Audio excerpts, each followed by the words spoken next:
ಒಂದು ಊರಲ್ಲಿ ಒಂದು ಕೋಳಿ ಬಹಳ ಮೊಟ್ಟೆಯನ್ನು ಇಡುತ್ತಿತ್ತು. ಬಹಳ ಎಂದರೆ ಬಹಳ ಮೊಟ್ಟೆಗಳನ್ನು ಆ ಕೋಳಿ ಇಡುತ್ತಿತ್ತು. ಹಾಗೆಯೇ ಪಾರಿವಾಳವೂ ಸಹ ಬಹಳ ಮೊಟ್ಟೆಯನ್ನು ಇಡುತ್ತಿತ್ತು.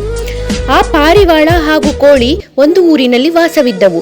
ಒಂದು ದಿನ ಆ ಕೋಳಿಯಿಂದ ಬಹಳ ಮರಿಗಳು ಬಂದವು. ಆ ಮರಿಗಳು ಸಾಕಷ್ಟು ಪ್ರಮಾಣದಲ್ಲಿದ್ದವು.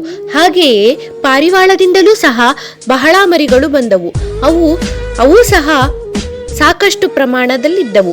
ಒಂದು ದಿನ ಕೋಳಿ ಮತ್ತು ಪಾರಿವಾಳವು ತನ್ನ ಮರಿಗಳಿಗೆ ಹಾಗೂ ಪಾರಿವಾಳದ ಮರಿಗಳಿಗೆ ಆಹಾರವನ್ನು ತರಲು ಎಂದು ಹೋಗಿದ್ದವು.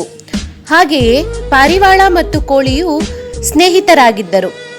ಒಂದು ದಿನ ಒಂದು ವಿಷಕಾರಿ ಹಾವು ಕೋಳಿಯ ಮರಿಗಳನ್ನು ಸಾಕಷ್ಟು ಪ್ರಮಾಣದಲ್ಲಿ ತಿಂದು ನುಂಗಿಬಿಟ್ಟಿತ್ತು. ಮನೆಗೆ ಬಂದು ನೋಡಿದಾಗ ಕೋಳಿಗೆ ಮರಿಗಳು ಕಾಣೆಯಾಗಿರುವುದು ಕಾಣಿಸುತ್ತಿತ್ತು.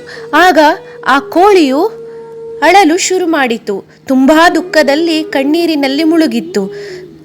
ಆ ಕೋಳಿಯನ್ನು ನೋಡಿದ ಪಾರಿವಾಳವು ಹಾವಿನ ಜೊತೆ ಜಗಳವಾಡಿ ಹಾವನ್ನು ಕಚ್ಚಿ ಸಾಯಿಸಿತು.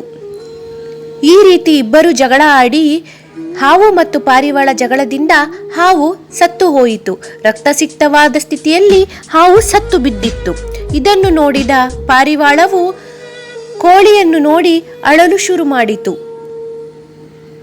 ಕಣ್ಣೀರಿನಿಂದ ತುಂಬಿತ್ತು ಪಾರಿವಾಳವು.